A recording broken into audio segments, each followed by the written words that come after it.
Vamos a darle la bienvenida a Claudia Lagos, la subsecretaria de Educación Parvularia, esta mañana con nosotros aquí en CNN AM. Subsecretaria, ¿qué tal? Buen día.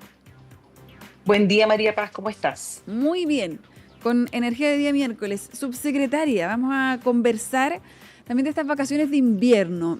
Yo me pregunto qué pasa con los más chiquititos. Yo no tengo hijos, pero me imagino que sí me acuerdo que cuando yo estaba chica el tiempo pasaba mucho más, se hacía más eterno. Un día era mucho más largo. Me imagino que cuando están de vacaciones es más difícil y se rompen quizás también rutinas. Cuando hablamos de los más chiquitos, quizás es bueno mantenerlas. ¿Cuáles pueden ser recomendaciones útiles para estas vacaciones de invierno? Bueno, efectivamente, las vacaciones de invierno son una gran oportunidad para que los niños puedan beneficiarse de experiencias significativas con la familia o con los adultos significativos que los van a cuidar durante ese periodo. Ujú. Es bien importante aprovechar esta instancia como un momento efectivamente de esparcimiento que no tiene necesariamente que relacionarse con tremendos panoramas o con actividades, por ejemplo, que impliquen demasiado costo. La Ujú. verdad es que afortunadamente en esta etapa de la vida los niños tienen una característica fundamental que es su gran curiosidad e interés por explorar el entorno que los rodea. Entonces, desde esa perspectiva, todo lo que pueda constituir una instancia de juego o de exploración o de conocimiento de su entorno puede en sí mismo ser una gran oportunidad de entretención, de experimentación y de aprendizaje, pero desde una manera mucho más Ujú. espontánea, vamos a decir. Claro. Subse, acá me preguntan de inmediato qué pasa con las pantallas. Dice, muchas madres entregan a los niños celulares para evitar el Yo, aburrimiento y ahí también quizás hay un espacio de tiempo para ellas. Pero ¿cómo lo ve usted, ese tiempo en yo, pantalla? Yo agradezco esa pregunta porque la verdad es que además de lo que yo pienso, la evidencia hoy día es muy consistente en hacer un llamado al mundo adulto sobre la vigilancia y la precaución que hay que tener con el uso de pantallas. En Ujú. la etapa inicial no es recomendable que se utilicen. Los niños necesitan desarrollar una gran cantidad de habilidades que, como te decía hace un rato, justamente se promueven, se potencian Ujú. a propósito de la experimentación con el entorno y con la experimentación de experiencias reales.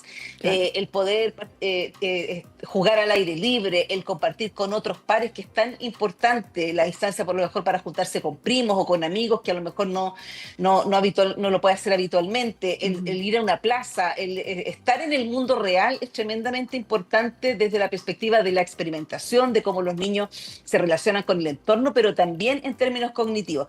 Las pantallas, hay que decirlo, hoy día ese uso poco regulado están Ujú. ni más ni menos que transformando la arquitectura cerebral de los niños y niñas por su exposición permanente, porque no hay ninguna mediación adulta habitualmente. Entonces es un peligro bien Sí. relevante que lo que está haciendo es alterar el normal funcionamiento de un cerebro que está en pleno proceso de expansión y de desarrollo en todo su esplendor, digamos. Entonces, Subsecretaria. no es recomendable que las utilicen. Ujú. ¿Y hay Sí. algún, quizás un rango etario? Porque yo también me imagino, una pantalla tiene una cantidad de estímulos impresionante, ¿no? Colores, formas, mucho que mantiene ahí a la persona un poco... em, o sea, a nosotros como adultos a veces no nos sentimos que nos traga una pantalla, me imagino, pero un niño. Y luego ese niño tiene que llegar a una sala con una pizarra blanca y hay que mantenerlo con esa concentración. Me imagino que también cuesta, ¿no? Que si pasó con esos estímulos quizás 2 semanas, volver a un pizarrón va a ser aún más difícil también el proceso de aprendizaje. Me imagino también que la labor para las tías ahí en el jardín es más difícil aún. Mm. La verdad es que yo creo que es bien importante no demonizar al artículo, al artefacto por sí mismo. Las pantallas por sí solas no son el problema. El Ujú. problema es cómo el mundo adulto mediatiza esos artefactos. Ujú. Y desde esa perspectiva, como tú muy bien dices, el tema de la dosificación, el tema de partida, tratar de evitarla. O sea, en esta edad Claro. realmente no hay ninguna recomendación ni ninguna evidencia consistente que diga que es importante que los niños se beneficien del uso de pantalla. Eso no está para nada Perfecto. confirmado. Sí, eventualmente pueden, por supuesto, utilizarlas, pero con muchos resguardos, justamente lo que tú dices, de Ujú. filtrar qué estímulos son, dosificar absolutamente el tiempo y de alguna manera entender que es un instrumento elemento absolutamente accesorio respecto de las potencialidades que tienen los niños para poder divertirse, entretenerse con otros seres humanos. Claro. Subsecretaria, aquí me preguntan, durante las vacaciones de invierno, ¿con qué frecuencia puede ser recomendable repasar algún tema? Cuando son más chiquitos, quizás también ahí ir tomando ciertos hábitos, entendiendo que estamos de vacaciones, que los niños quieren descansar, pero quizás es recomendable llevar algo, repasar algo para que no queden tan fuera de rutina de escolaridad. Sí es recomendable dependiendo de la forma en que lo hagas. Si vas a asociar, si vas a generar un espacio similar al del colegio o al del jardín, la verdad es que probablemente no va a ser ni muy motivante ni muy beneficioso para los niños y niñas. Sin embargo, como te decía, en la posibilidad del niño de aproximarse al entorno, de poder explorar, de poder salir a caminar con los papás conversando, identificando, no sé, colores, texturas, nombres, letras, estímulos que son familiares y que uno puede transferirlos a experiencias educativas, eso siempre es recomendable y es una manera complementaria en que la familia también se hace parte del proceso educativo. Por lo tanto, si la respuesta es sí, pero dependiendo de la manera en que yo me aproxime a eso, si lo hago lúdicamente, si lo hago de una manera entretenida, si lo hago en el marco de jugarretas con los niños, por supuesto que es algo que le va a hacer bien, le va a permitir conectar con aprendizajes que está desarrollando y no lo va a asociar a algo tedioso o a una experiencia que hoy día no está viviendo. Entonces, yo creo que sí es una idea recomendable, pero hay que hacerlo en el marco de cómo uno se relaciona con los niños, conversando, haciendo broma, riéndose, jugando y incorporando esos contenidos. Incluirlo como un juego, quizás. Y subsecretaria, Así también me es. preguntan, ¿desde qué edad es posible incentivar a los niños a la lectura? Me dicen que aquí hay una opinión personal, pero dice, se ha perdido en los jóvenes y es tan beneficioso, entonces, ¿cómo poder incentivar y desde qué edades es bueno hablar de la lectura, fomentar la lectura a los niños? Bueno, ojalá desde que nazcan. Los niños acceden cuando nacen a un mundo que es muy nutrido en términos lingüísticos y en términos de el lenguaje oral. La oralidad es tremendamente importante para poder aproximarlos después en un momento posterior a la lectura. Por lo tanto, que los niños participen de instancias donde se les cuenten historias, donde participen de conversaciones, donde la familia se dé el tiempo para contarles un cuento cada día, poder comentar cosas que se les leen, es tremendamente relevante y son puros ejercicios y acciones que de alguna manera van cimentando un camino para que después esa disposición en el mundo adulto exista. La verdad es que es muy recomendable que desde niños los niños tengan, desde pequeños tengan conciencia de que los estímulos lectores existen en todas partes y que además son muy necesarios para la comunicación y el intercambio social. Por lo tanto, ojalá desde que nazcan los niños accedan a experiencias donde se puedan beneficiar de la literatura en todas sus expresiones, oral, escrita, visualmente, y eso siempre va a ser una poderosa herramienta de aprendizaje y desarrollo posterior. Subsecretaria, ¿qué pasa también con las horas de sueño? A veces uno, claro, se desordena más o quizás si hay personas que están viajando, si van a aprovechar de salir durante estas vacaciones de invierno, a veces es difícil mantener una rutina. En ese caso, ¿cuándo es recomendable ya ir preparándose, ¿no? Para esa vuelta, para pasar a esas levantadas que sean más temprano, entendiendo que a lo mejor a los niños no sé si se acomodan más rápido o más lento? ¿Cómo funciona ahí?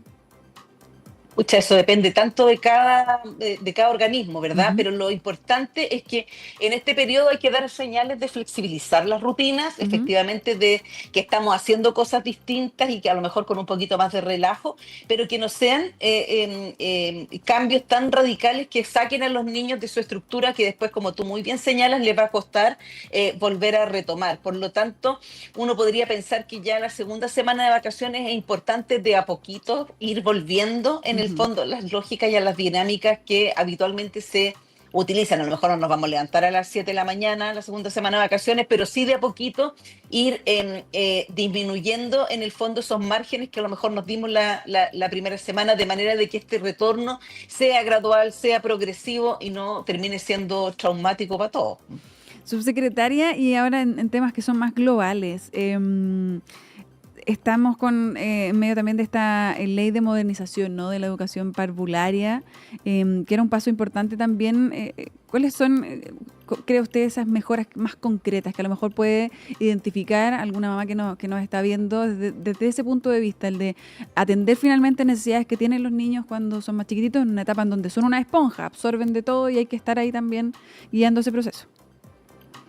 Bueno, la ley de modernización, que es muy relevante, lo que hace es dotar al sistema educativo de herramientas para ordenarlo, ya para regularlo de una mejor manera. Eso al final del día tiene implicancias en las familias y en los niños, porque, por ejemplo, prohíbe algo que ocurría mucho en la realidad educativa parvularia, que es la doble matrícula en los jardines. Habían muchos niños que en los procesos de postulación, las mamás, para asegurar un cupo, los matriculaban en distintos jardines, y eso implicaba que cuando tú hacías la valoración de cuántos cupos tenías disponibles, aparecían menos cupos de los que realmente existían, por ejemplo. Entonces eso es bien importante, porque con este ordenamiento que hace la ley, los niños van a estar efectivamente matriculados en un solo lugar, y eso va a permitir que se liberen y se disponibilicen muchas más oportunidades de matrícula para los niños y niñas. Por otro lado, es bien importante en términos de los estándares de calidad que promueve, tanto en los programas clásicos de educación parvularia como en los alternativos, porque en lo que avanza es en dar un plazo y un tiempo determinado para que los jardines obtengan el reconocimiento oficial, que es el estándar de calidad que deben tener los jardines infantiles y las salas cunas. Eso en educación parvularia lo teníamos bastante regulado en la perspectiva del sistema público, no tanto y para nada en realidad en la oferta privada, porque los jardines privados en general, si no reciben aportes públicos, no se reportaban, vamos a decir, al sistema. Entonces, con esta ley están todos los jardines mandatados a dar cuenta de su funcionamiento, de sus características, y con eso también nosotros podemos fiscalizar y poder identificar si efectivamente cuentan con los estándares de calidad de infraestructura, técnicos pedagógicos, de personal, de materiales didácticos, etcétera, que se requieren. Entonces, son una serie de elementos que tienen que ver con avances que son más normativos, pero que de alguna manera van regulando una oferta educativa que es tremendamente importante, y que sea con grandes estándares de calidad, que sea clara, que las familias sepan efectivamente que el lugar, ya sea público o privado, donde están mandando a sus niños, sea un lugar que garantice condiciones de seguridad y de proyecto educativo que son fundamentales. Claro, eso es bien importante, subsecretaria. Entonces, de lo que entiendo, antes un jardín privado podía a lo mejor tener educadores que quizás no estaban reconocidos, que no habían terminado, por ejemplo, estudios. Ahora eso no va a poder pasar. Por ejemplo, no había una posibilidad de acceder a esa información, porque no había una forma de llevar un control o un registro. Esta ley establece el registro parvulario, y es que mandata a todos los sostenedores, decimos nosotros, los dueños de jardines, en el fondo, ya sea públicos o privados, a que den cuenta de cuál es el estado de sus jardines infantiles y cuáles son las características de sus propuestas educativas. Eso es bien relevante, sobre todo con la proliferación que ha habido de lugares que son guarderías y que no son jardines, y que no necesariamente cuentan con, como te decía, estos parámetros de calidad. Ahí es muy probable que puedan ocurrir accidentes, de que no hayan cosas que estén debidamente normadas, y eso es algo sobre lo que nosotros hasta ahora no podíamos pronunciarnos, porque solo podíamos pronunciarnos respecto de aquellos, en el fondo, jardines públicos. Hoy día tenemos la posibilidad de dar cuenta de todo el sistema, de cómo funciona y de cómo también orientarlo para que mejore. Importantísimo, porque muchos padres quizás no tenían idea que los lugares a los que llevaban a sus hijos no estaban con esa regulación. Subsecretaria, le agradecemos este tiempo con nosotros, también el de haber respondido las preguntas que nos hizo la gente. Estaban algunos ahí medio angustiados, ¿no? Esta etapa de vacaciones a veces resulta difícil, hay que hacer panorama, hay que estar con los niños y a veces se abruman los padres. Así que muchas gracias. Que tenga una excelente Muchas gracias día. a ustedes. Nos vemos. Muy bien. Chao, chao. 10 años. Una década de compromiso con una educación parvularia de calidad. Ministerio de Educación, Gobierno de Chile. Chile avanza contigo.